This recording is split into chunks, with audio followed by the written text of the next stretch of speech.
தமிழகத்தை தாண்டி தாயகத்திலும் சீமான் அவர்களுக்கான ஆதரவு எப்படி இருக்கிறது, அவரது அரசியல் நிலைப்பாடுகள், தமிழர் உரிமை குறித்த குரல் மற்றும் மக்கள் மத்தியில் உருவாகியுள்ள செல்வாக்கு பற்றி பல்வேறு கருத்துக்கள் நிலவுகின்றன.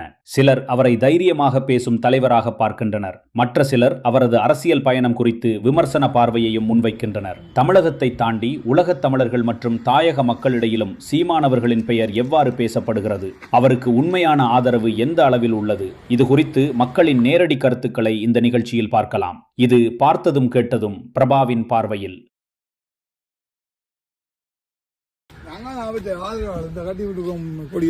சீமான் ஆதரவாளர். ஏன் சீமான் ஆதரிக்கிறீங்க? தமிழனுக்காண்டி குரல் கொடுத்த நாடி, தமிழனுக்கு குரல் கொடுத்தாண்டி எது சீமான் கொடியேற்றியதும் இப்போ படம் கட்டப்படும். இப்போ படம் அவுட்டு கொண்டு வச்சாங்க கட்டப்படும். நல்ல விஷயம். வாழ்த்துக்கள். வாழ்த்துக்கள். சீமான் வந்து எங்களை தமிழருக்காண்டி கேட்டு தமிழனை குரல் கொடுக்கணும். சரியா?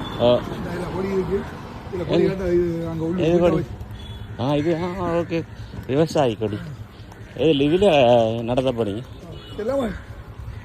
எல்லாமே ஆட்டோக்களை எடுத்துட்டு ஓடியா குயிக்காவா கட்டிடும்.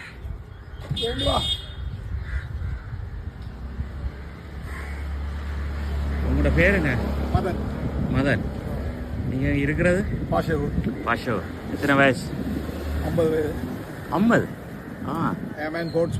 ஸ்போர்ட்ஸ்மேன். என்ன ஸ்போர்ட்ஸ்? ஃபுட்பால். ஓ, பார்க்க தெரியுது. பாடமீன் சென்ட் ஆண்டனிஸ். என்ன மாதிரி இருக்கு இப்போ விளையாட்டுத்துறையெல்லாம்? இப்போ விளையாட்டுத்துறைகள் சும்மா நேற்று ஒரு மேரிஸும் அங்கே டீம் சேர்ந்து ஒரு ஃபைனல் மேட்ச் விளையாடினவங்க. மேரிஸு கொழும்புல ஒரு ஃபைனல் மேட்ச் விளையாடினவங்க சிங்கள டீமோட, அதில் ஃபைனல் அடிச்சு. நேற்று வலப்பாடில் ஒரு டூர்னமெண்ட் நடந்தனாடி எங்கள் டீமும் அவங்க விளையாடி அவங்களுக்கு 2 கோல் அடிச்சிருக்காங்க டீமுக்கு. வலப்பாடு மன்னர் இதுக்கு எங்களுக்கு நீ இதால் போட்டில் போகலாம், இல்லை லேண்டில் போகலாம். முழங்காவில் காலம் அதில் 2 அடிச்சிருக்காங்க. எங்களோட டீமும் வீரமுள்ள டீம் தான். சென்ட் மேரிஸும் வீரமுள்ள டீம் தான். பாடுமீனும் வீரமுள்ள டீம். தமிழத்தை எல்லாருமே வீரம் தான். அப்போ அடிச்சிட்டீங்க சிங்கள டீமுக்கு? அடிச்சிருக்காங்க. அப்போ அடிச்சா அது ஒரு வரலாறு சாதனையானே. ஆமாம். சிங்கள டீமுக்கு அடிக்கிறேன்னு சொல்றது ஒரு, அது சிங்கள இடத்துல இருந்து சிங்கள டீமுக்கு அடிக்கிறேன்னு சொன்னா தேடி போய் அடிக்கிறது. இதுக்கு உரிய விஷயம் என்னன்னா, அவங்க எந்த காலமும் நம்மள வெளில விட மாட்டாங்க. டெபரியை போட்டு தோக்க வைப்பாங்க. கோல் அடிச்சு அதை ஓப்பன் பண்ணுவாங்க. அப்படியான நிலையில் இருந்த அந்த காலத்தையும் இருந்தேன். நான் 96ஆம் ஆண்டு விளையாடினேன். பல இடங்களில் போய் விளையாடிக்கிறேன். சிங்கள நாட்டிலையும் விளையாடிக்கிறேன், பல ஆட்களோடையும் விளையாடிக்கிறேன். பல மக்களையும் தெரியும் எனக்கு. நாங்கள் இந்த முறை 2 சீமான வெள்ள வைக்கணும் பண்ணுறதுக்காண்டி நாங்கள் ஒரு எல்லாம் செய்து ஒரு பேனர் கட்டி. அங்கே சீமான எலெக்ஷன் கேட்குறாரு, இங்கே பேனர் கட்டி எப்படி வெளில வைக்கிறேன்னா மக்களோட பார்வையில் அவருக்கு தெரியும். நாங்கள் இந்தியாவில் இருக்கிற மக்களுக்கு தெரியும். நீங்கள் எல்லாருமே சேர்ந்து போடணும்னு மக்களுக்கு தெரியும்.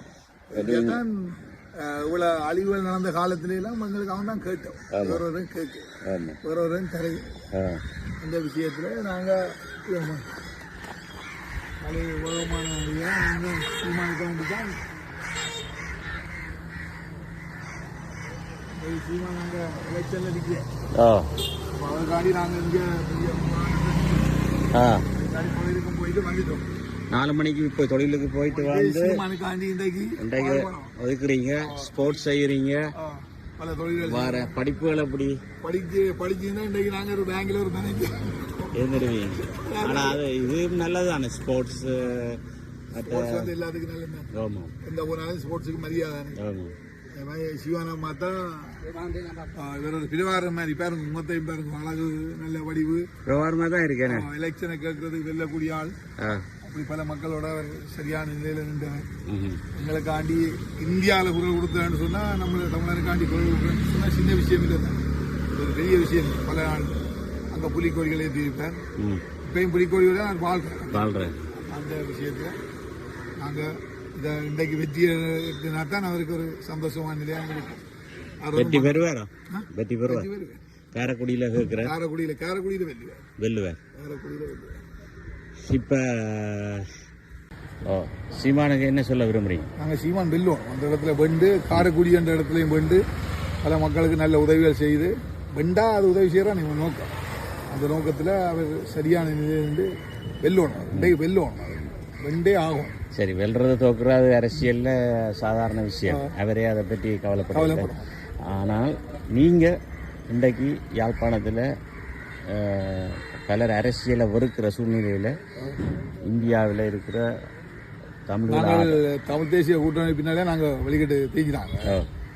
அவங்களும் எங்கே பார்த்தாலும் புலிகளை தான் வச்சு ஓட்டத்தில் புலிகளை வச்சு தான் வியாபாரம். அப்போ அந்த இதில் இப்போ பார்க்க போனால் எங்களுக்கு இந்த கட்சியில் வந்து சீமான் பண்ணா இந்தியாவில் பல இதுகள் இருக்காங்க, மாற்றங்கள். இப்போ திமுக பற்றி என்ன நினைக்கிறீங்க? திமுக பற்றி நாங்கள் அதை பற்றி சிந்திக்கிறது. ஏன்னா அவங்க வந்து அந்த காலங்காலமாக அவையில் அமைச்சு கொண்டு வந்து அந்த விஷயத்தை அவங்க செய்தாங்க. அதில் நாங்கள் அவைகளை பற்றி நாங்கள் யோசிக்கிறே இல்லை. வாழ்த்துக்கள். உங்களோட பேர்? மதன்.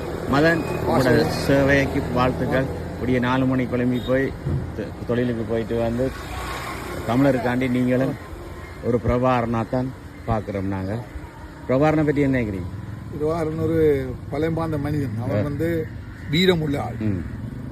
இன்றைக்கு உலக நாட்டில் விட யாழ் நகரில் அவனை வீரத்துடன் நெஞ்ச விட்டு இருந்தால் அவன் இந்த இடத்தை ஒரு வெளிநாடு மாதிரி ஆகக்கூடிய தகுதி அவன்கிட்ட இருந்தது. இருக்காரா இல்லையா? அவர் இருக்கிறது எங்களுக்கு தெரியும். ஆனால் நாங்கள் பல மக்களோட நோக்கம் இந்த மாதிரி இருக்கும். அவர் இறந்துட்டாருன்னு இவங்க சொல்றாங்க. ஆனால் அவர் இருக்கிறார். நன்றி.